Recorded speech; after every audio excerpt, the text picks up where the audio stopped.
Gold, trusted gold buyers. మీరు తాకట్టు పెట్టిన బంగారాన్ని విడిపించి ఈ రోజు ఉన్న మార్కెట్ ధరకు కొనబడను. బాబు గారు ఏంటే చెల్లెలి పెళ్లి శుభలేక? అవునండి, ఆగమేఘాల మీద అచ్చొత్తిచ్చానండి లగ్న పత్రికలు. తమరు దగ్గరుండి జరిపించాలి పెళ్లి. శుభం, తప్పకుండా జరిపిస్తా. ఇది అన్నట్టు పెళ్లి పనులకి ఎవరైనా మనుషులు తక్కువైతే చెప్పు, నా కొడుకు బుల్లిరాజు గారిని పంపిస్తా. చింతకాయం కాదు, మా ఇంటి నిండా బోల్డ్ మంది పనోళ్ళు పాలేర్లు. అసలే మాది ఇప్పుడు తొరల వంశం. వస్తానండి, అవతల బోల్డ్ మందికి వంచాలి లగ్న పత్రికలు. సెంతకాయలు అమ్ముకునేదానికి సిరిమాలత్యం పడితే సెంతకాయని చూసి సి వంకర టెంకరగా ఉంది, ఇదేం కాయా అని అడిగిందంట.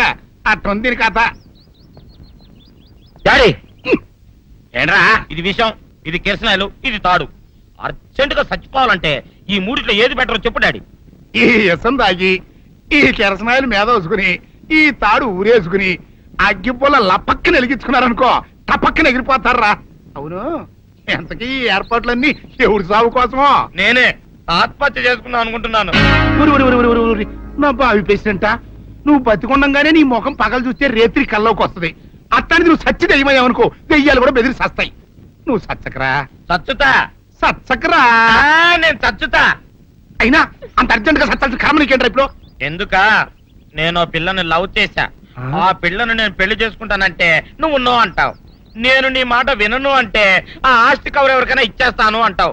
నువ్వు ఇచ్చేసే ఆస్తి కవర్ కంటే నేను ఇచ్చేసిన మనసే నాకు ముఖ్యం. అందుకే నేను చచ్చుతా. అదే విషయం. ఓరి నా బొగ్గుకొండ, నువ్వు ప్రెసిడెంట్ అవడం నాకు కావాలి గాని పేడెత్తుకునే అమ్మాయిని తీసుకొచ్చి నానా నేను దీన్ని ప్రేమించాను అని చెప్పు, నేను చేయకపోతాను. అవును, ఎంతకీ ఎవరమ్మాయి? ఒకటే అట్లా సిగ్గుపడబాకరా, చాలా సండాలంగా ఉంది. ఎవరో చెప్పు. అది అది జానకమ్మ. ఏంటి జానకమ్మ? అమ్మా, నీ గని పిచ్చిగా నెక్కిందంట్రా. నా వయసావిని నువ్వు ప్రేమించటమేట్రా?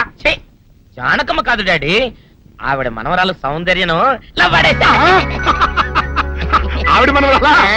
నా ఎదుకున్నా నా బొగ్గుకొండ కదే. రే, జానకమ్మ గారితో ఇయ్యమందడం అంటే నేను మాత్రం కాదంటనే చెప్పు. వెంటనే వెళ్ళి వాళ్ళతో మాట్లాడి ఆ ముఖరథం పెట్టించుకొస్తా.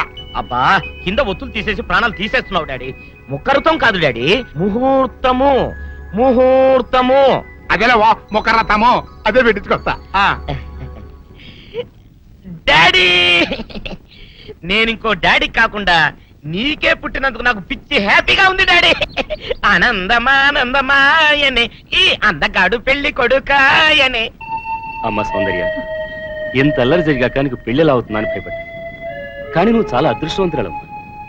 అందుకే ఆ సీనుగాడి బండారం బయటపడింది, బంగారం లాంటి మరో సంబంధం వచ్చింది. ఇంతకీ నిన్ను ఏరికోరి పెళ్లి చేసుకుంటానన్న వ్యక్తి ఎవరని అడగవే? అడగాల్సిన అవసరం లేదు నాన్న, మీరెవరిని పెళ్లి చేసుకోమన్నా చేసుకుంటాను. అది కాదమ్మా, అబ్బాయి నీకు బాగా తెలుసు. అయినా నీకు ఇష్టమో కాదో చెబితే. శవాలకి ఇష్టాలుండవు నాన్న.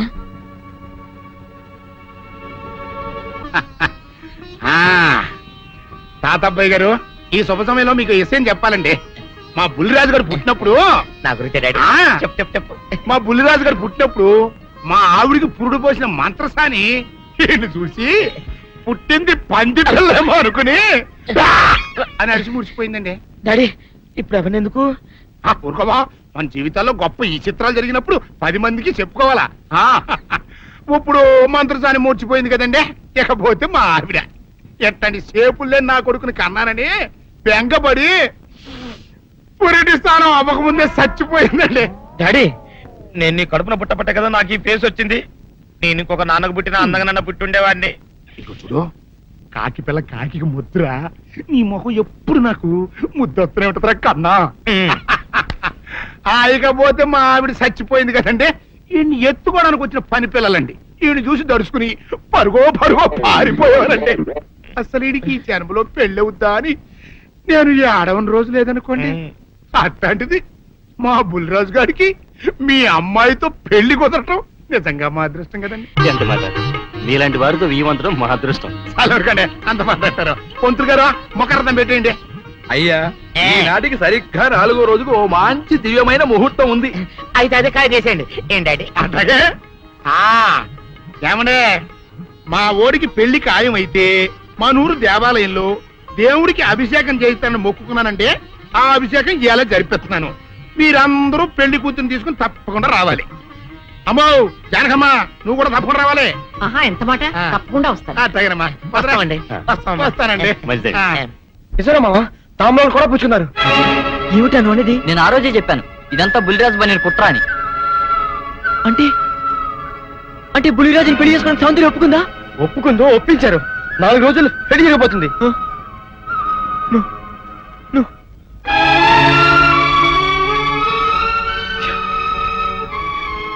నా సౌందర్యం నా నుంచి దూరం అయ్యాక నేనెవరి కోసం బతకాలి?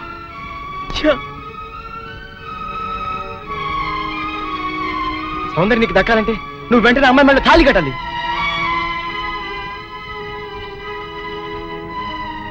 సౌందర్య దృష్టిలో నేను దోషిని, ద్రోహిణి. నా చేత తాళి కట్టించుకోవడానికి ఎందుకు ఒప్పుకుంటుందిరా? ఒప్పుకోపోయినా ఆనందం సరే తాళి కట్టేది. లేకపోతే రేపు నిర్దోషం నిరూపించి పడినా అప్పటికి సౌందర్యకి బుల్లిరాజుతో పెళ్ళైపోతుంది గనక సౌందర్య అంత పశ్చాత్తాపడినా నువ్వు ఎంత ఏడ్చినా ఏమి ప్రయోజనం ఉండదు. అవును రామా, వీడు చెప్పింది కరెక్ట్. నువ్వు ఇంకేం ఆలోచించుకో పదా. మామా, పెద్దరాజు ఇప్పుడు ఊళ్ళో అభిషేకం చేస్తున్నాడు. సౌందర్యం కూడా అక్కడే ఉంది. ఇదే మంచి అవకాశం. ఊళ్ళో అందరి ముందు తాళి కట్టే. నీ వెనక మేము అందరూ అన్నాం. ఏం జరిగినా చూసుకుంటాను, నువ్వు పదరా.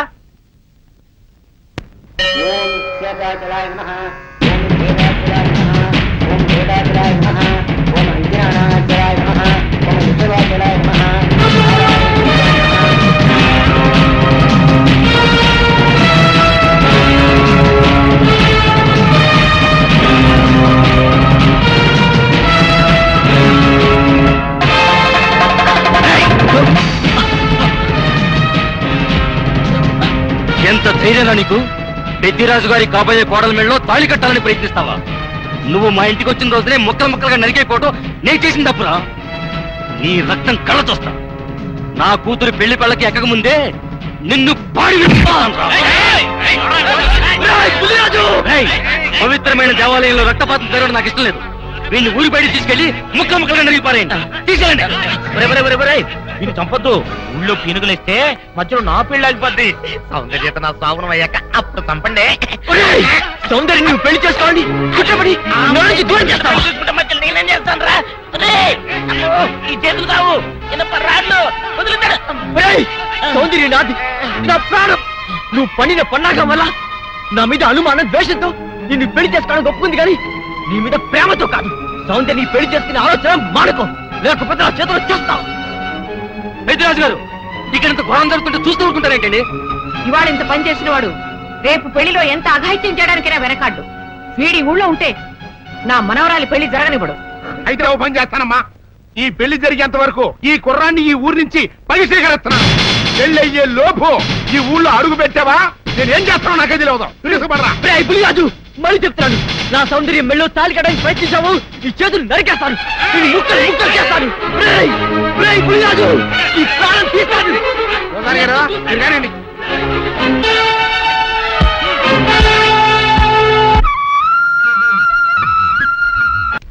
జానకి, జానకి,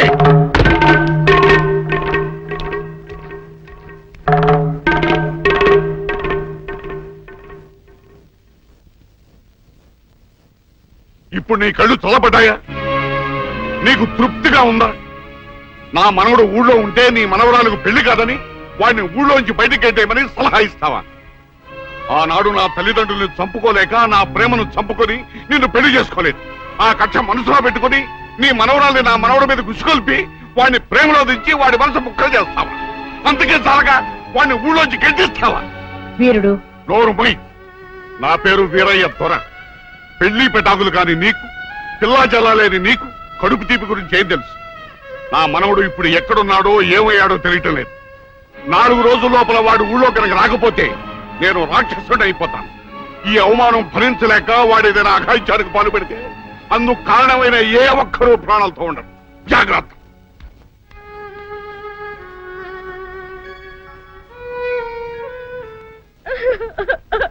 అక్క, ఏంటే ఏమైందే? సీను బాబుని ఊళ్ళో నుంచి ఎల్లగొట్టారక్క. ఆ విషయము నేను విన్నాను. అంత మాత్రం దానికి ఏడుస్తూ కూకోవాలంటే ఎర్రిమోహమా? సీనుబాబు 4 రోజులు ఊర్లో లేకపోవడం మనకే మంచిది. ఊర్లో ఉన్నాడనుకో లటుక్కున ఏదో ఒక రోజు జానకమ్మ మనవరాలి మెళ్ళో తాళి కట్టేస్తాడు.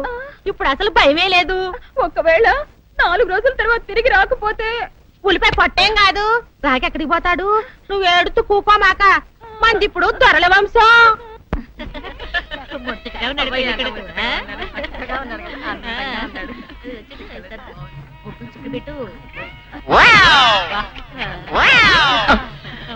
ఇదేమిటి ముక్క మీద నల్ల చుక్క కదా పెట్టాలి, తెల్ల చుక్క పెట్టారేమిటి? నల్ల బొట్టు పెడితే నీ రంగులో రంగు కలిసిపోద్ది. నువ్వు పొగ్గుకుంటావు కదా, అందుకే నేనే తెల్ల చుక్క పెట్టమన్నా. అందరికి కాఫీ టిఫిన్ అవి అందేలేదు చూడు. అదేమిట్రా కళ్యాణ మండపం ఇంకా రెడీ కాలేదు? ఇటీ తీసుకోండి.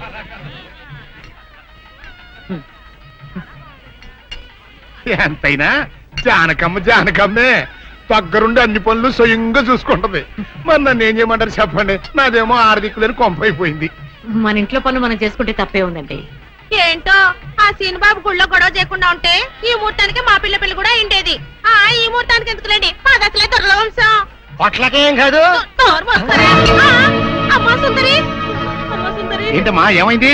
ఏమోనండి, ఉన్నట్టుండి కళ్ళు తిరిగి పడిపోయింది. సుందరి ఇదిగో డాక్టర్ రండి రండి. పాపం ఉన్నట్టుండి పిల్ల కింద పడిపోయిందండి, వెళ్ళి చూడండి.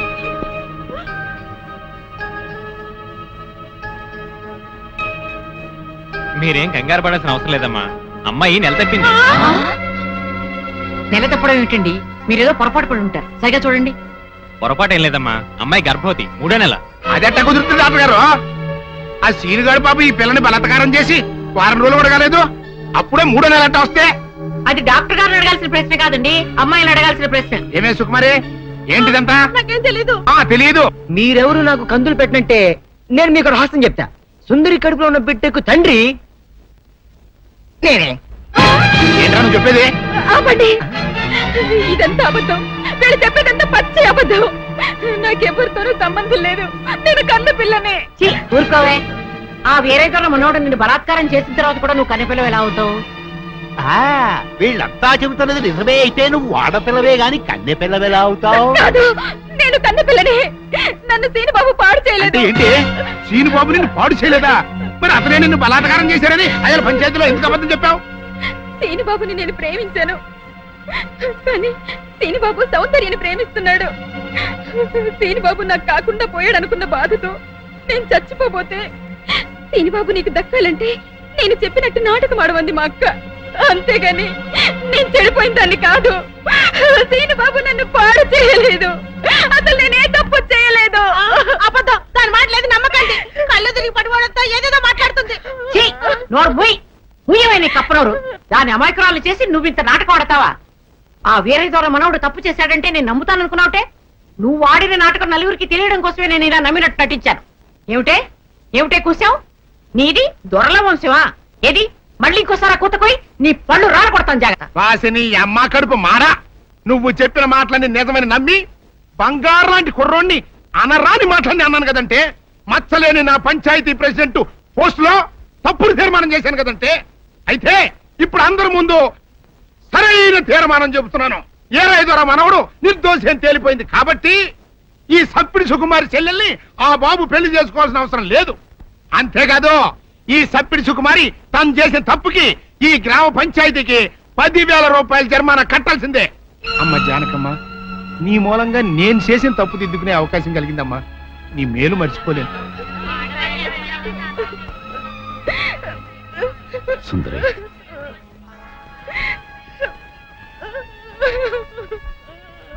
నిజమేంటో అందరికీ తెలిసిపోయింది. ఇంకా ఎందుకు బాధపడతావు? ఊరుకో. సౌందర్య, నేను విన్నదంతా నిజమేనా? అవునమ్మా, అది చెప్దామని వచ్చాను. పిచ్చి తల్లి, సీను నా కళ్ళ ముందు పుట్టి పెరిగిన బిడ్డమ్మా. అతను ఎలాంటివాడో నాకు బాగా తెలుసు. అందుకే నువ్వు సీనుని ప్రేమిస్తున్నావంటే నేనెంతో సంతోషించాను, ప్రోత్సహించాను కూడా. సీను నిర్దోషిని రుజువయ్యే వరకు అతని ఊళ్ళో ఉండకూడదు. ఉంటే సుందరికి సీనుకి పెళ్లి జరిగిపోతుంది. అలా జరగకుండా ఉండాలని సీను నీ ఊరి నుంచి బహిష్కరించేలా చేశాను. పాపిష్టిదాన్ని ఆ సీను ఎంతో బాధ పెట్టాను. ఇప్పుడు ఎక్కడున్నాడో ఏమైపోయాడో ఎలాగైనా వెతికి పట్టుకుంటాను. ఎక్కడని వెతుకుతావు? అవును, ఎక్కడని వెతుకుతాను? పిచ్చి పిల్ల, నువ్వెక్కడా వెతకనవసరం లేదు. నేనే సీనుని రప్పించాను. నిజంగానే నానత్త? మోహన్ చూడరా. Scene, scene,